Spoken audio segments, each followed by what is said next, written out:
1st February 2023, the Finance Minister Nirmala Sitharaman will present the last full union budget before 2024 elections. India's most awaited financial event comes in the midst of global slowdown, inflation, liquidity tightening, geopolitical tensions, and re-emergence of COVID-19. Will India look to fire up its manufacturing? Will India build a moat against global uncertainties? What will the budget have for the middle class? Watch the complete coverage of Budget 2023. Real-time analysis, expert takes all day on Moneycontrol. Log on to www.moneycontrol.com for more.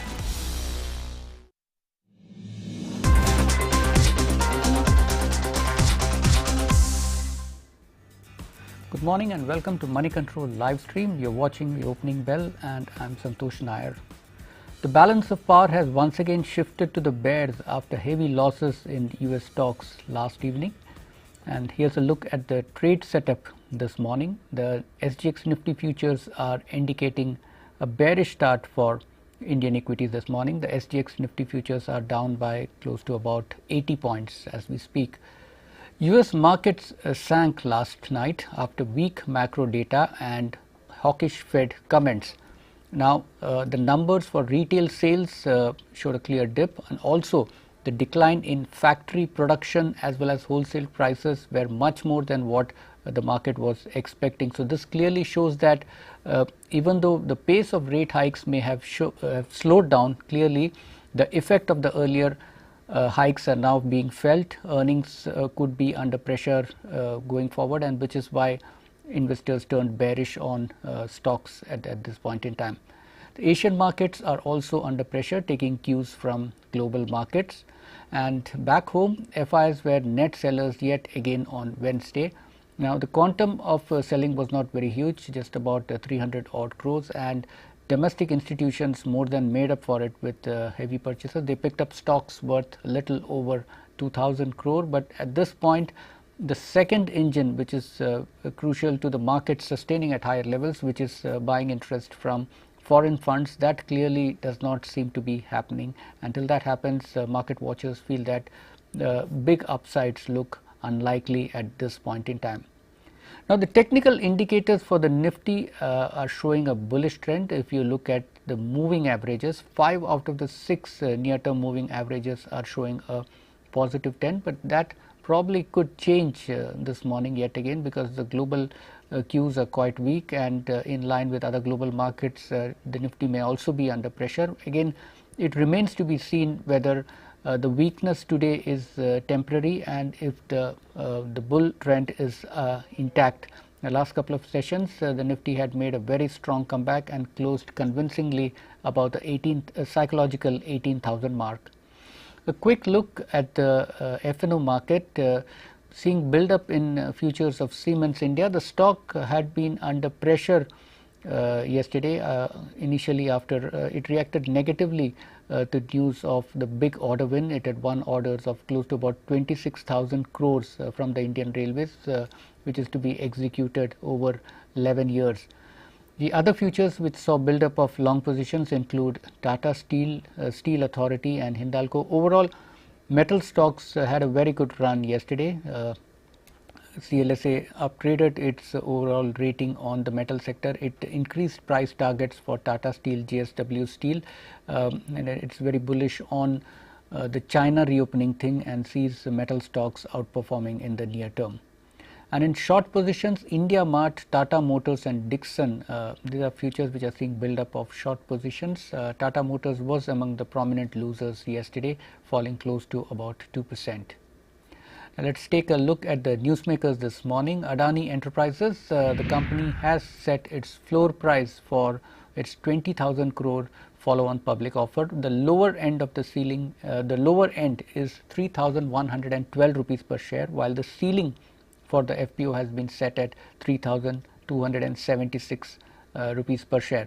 Retail investors will get a discount of 64 rupees per share, and the minimum bid size is 4 shares. Also remember, the shares will be issued on a partly paid up basis. The company is raising 20,000 crore, of which a part of it would be used to repay debt, while Close to about 11,000 crore will be invested in capital expenditure on its airport and green energy business. Rallis India is the other newsmaker. Its net profit declined by net profit for the December quarter declined by 43% to 22.6 crore rupees.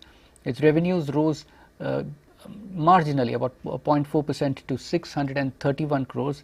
EBITDA, which is operating profit, has also shown a decline, down by about 21% to 53 crores, and the margins fell by about 220 basis points to 8.5%.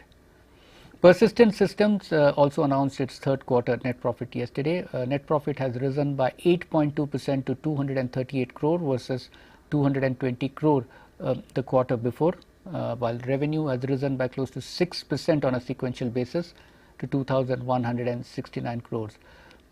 Persistent System is among the top rated stocks in Macquarie's list of IT mid-cap stocks. Macquarie is quite bullish on Persistent Systems. It has said that among the key positives, the company has been able to reduce its dependence on the top clients, and also it has seen its revenues per client increase. Besides, it has also strengthened other verticals. It has reduced its dependence on its core verticals and strengthened other verticals like BFSI and health. Persistent Systems EBIT margin came in at 15.3% compared to 14.6% in the previous quarter. So clearly an improvement among the few companies that have managed to report a healthy improvement in its operating profit. Look at the brokerage bets this morning. ICICI Lombard, Motilal Oswal Securities has rated it as a buy with a target price of 1,500 rupees. According to Motilal Oswal, the third quarter financial performance was weaker than expected on all counts. The motor segment growth is expected to be back-end, and Motilal Oswal Securities said that it's waiting for the pricing rationalization to return in the own damage segment. It is also said that the hiring of agency managers will keep the expense ratio elevated in its healthcare segment. That is one segment which ICICI Lombard is trying to build on. However, on the positive side, because of the merger with Bharti AXA, there will be synergy benefits of scale, and also the improved product mix should help boost the combined ratio as well as return on equity in the coming quarters. Well, like quick check on the market. The Nifty has opened on a bearish note, down 60 points. The sensex is down 174 points in early trade. IndusInd Bank, Titan and Hindalco are among the losers in early trade. JSW Steel also under pressure. So metal stocks unable to sustain the rally which was witnessed yesterday, at least in early trade. Adani Enterprises is also under pressure. The stock is down by close to about 3%. On the NSE, market breadth is negative at this point. For a change, we are seeing more losers than winners at this point. Number of stocks which have fallen over the previous level, that is 1,101, whereas 633 stocks are trading higher than their previous close.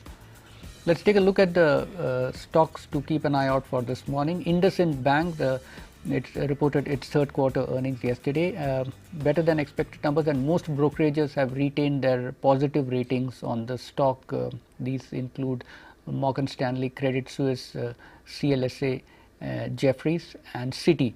And according to Credit Suisse, according to Morgan Stanley, the core profits, which is the pre-provision operating profits, as well as credit costs, have surprised positively. At the same time, the negatives in IndusInd's third quarter earnings include a weak CASA ratio. CASA is current account and savings account. That is important to keep the funding costs low. Besides that, the pickup in its microfinance arm was also slower than expected. The net interest income growth was quite healthy, and the net interest margins could improve going forward, according to brokerage house Jefferies. And both CLSA and CS have said that clarity on CEO tenure extension, that will be the key to the stock getting re-rated in the near term. Credit Suisse has cut earnings estimates for the company for FY24 and FY25, citing higher operating expenses. And Citi has said that pockets of weakness in consumer banking could be a cause of concern.